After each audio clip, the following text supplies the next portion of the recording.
Hello and welcome to Punt, Counterpunt, the pretend debate show for real magic cards. Today I'm here to guide Nelson and Wheeler as they bash their uniquely large heads against some of the hardest hitting questions in the history of Magic the Gathering. Their two massive noggins will have no choice but to collide in cutthroat combat, each pursuing the same nugget of truth as if it were a harbor seal and they were a pair of enormous and perfectly round pink orcas. What? As the seas of ignorance part, they reveal a coral colony, behind which Wheeler is only partially hidden. Meanwhile, Nelson is arguing for Doorkeeper, in a way that so neatly dovetails into my established metaphor, I don't even need to explain it. Please go ahead, Nelson. Is there a reason you keep mentioning our perfectly normal-sized heads? Yeah, my husband likes making me special hats. Actually, Wheeler, you go first. What if a wall decided that instead of violence, it sought knowledge, or rather the destruction of knowledge? Much like how our coral reefs have been destroyed, the coral colony will destroy your library. As an act of revenge? Who's to say? I'm to say. It's revenge. It's wall-based revenge. Examine our good friend Doorkeeper from Return to Ravnica. This adorable homunculus can't wait for you to come on in and enjoy the 04 for 2 wall action. That's right, they're holding a pike, but they know it's not for violence. They're just going to tickle you with it. While Nelson's Doorkeeper may mill target player, I think you'll find that Coral Colony also mills target player. Wait a minute. I could target myself. I could get all the self-milling I want. Why fight, Nelson, when we could both just mill ourselves out? Are they keeping the door? Or are they keeping the door open for a friend? Well, audience, what did you think? Is there blood in the water? Still with the sea metaphor, huh? For what purpose? But even the mighty ocean cannot contain the fury of this debate, and the sea boils away. All that is left behind is the faint smell of cooked shrimp, and Wheeler, who is now in command of the mighty blight pile, ready to face the onslaught of Nelson's Vent Sentinel. And blow I shall, just like the powerful elemental from Rise of the Eldrazi, Vent Sentinel. Commanding winds coming out of a volcano. Look at how they ripple with magma.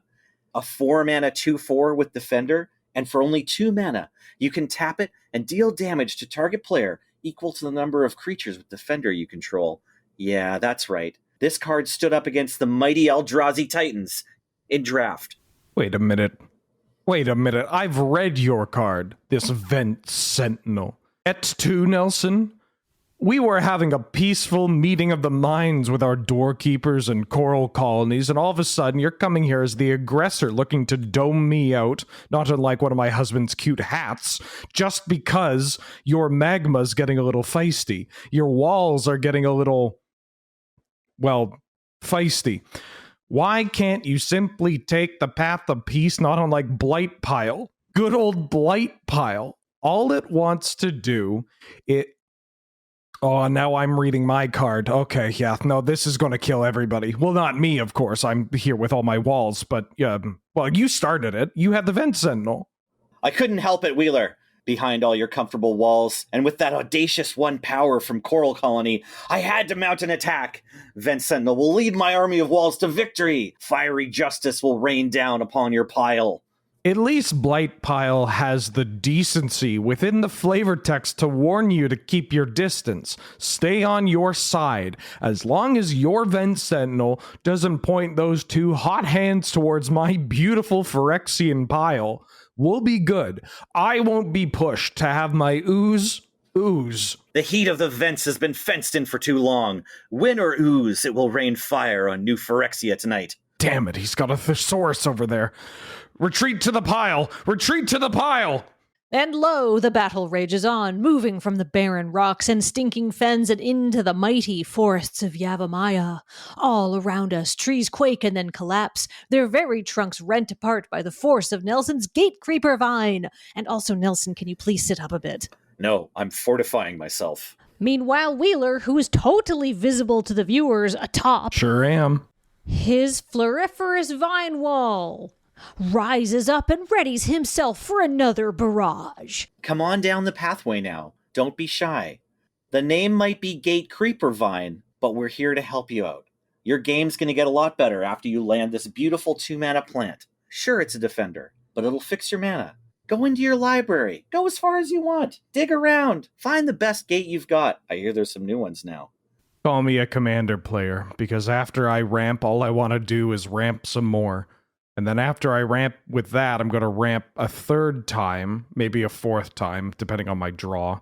But all this will have a vine in front, a wall, a vine wall, if you will, that will protect me and all of my friends who are also walls, or the plants that live in these walls. Leave me alone is what I'm saying. I didn't really hear anything that Wheeler just said because I'm so far behind this cozy Gate Creeper Vine.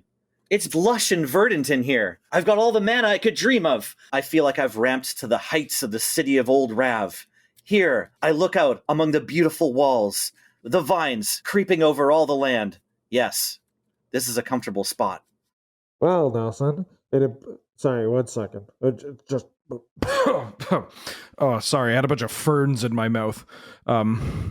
Well, Nelson, actually, wait, let me get back into these ferns. I liked it there. Oh, there we go. Oh, yeah, that's the good stuff. I'm sorry, I couldn't hear you over the sound of shuffling my library after I found a land to put into my hand. Here we go. I see a card a time and time again, and everything man must be caught. Every second by Wheeler. Wheeler, I can't. Wheeler, get up. Gosh, it's comfortable in here. I could just wrap myself up in a blanket of weeds and thistles. No, not you two. No. Stop. Nelson, no, sit up.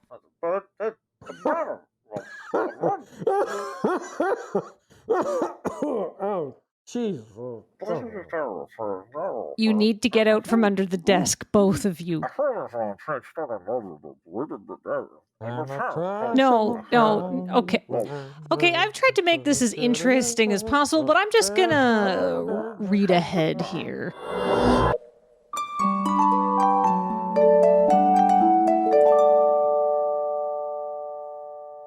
The horse in question may be owned by our one tiny bones, but the amount of love found in the tiny home is anything but tiny. What? Yes, and now I'd like to gather the string together. Herd up, everyone. It's time to deliver the ranking. Our little friend from Pilfer is going to receive a 4. Oh, perfect. Absolutely. I could not. 4. Oh my God. Yes. Thank you. What do you mean, yes, thank you, a 4? Based on what? Doesn't even look like a ghost. It's a skeleton. Also, haven't we done this exact joke before where you give a horse a 4 and you don't explain it? Are we literally not just beating a dead horse here? Oh, what a wonderful joke, other Kathleen. But no, rest assured, this delightful little pile of bones is being held together by some magical, nay, ghostly force. Emphasis on the nay.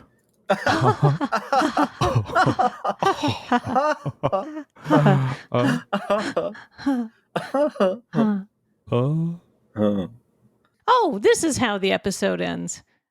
Neat.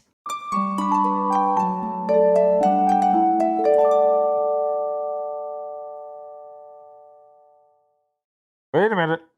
I'm stuck. Kathleen?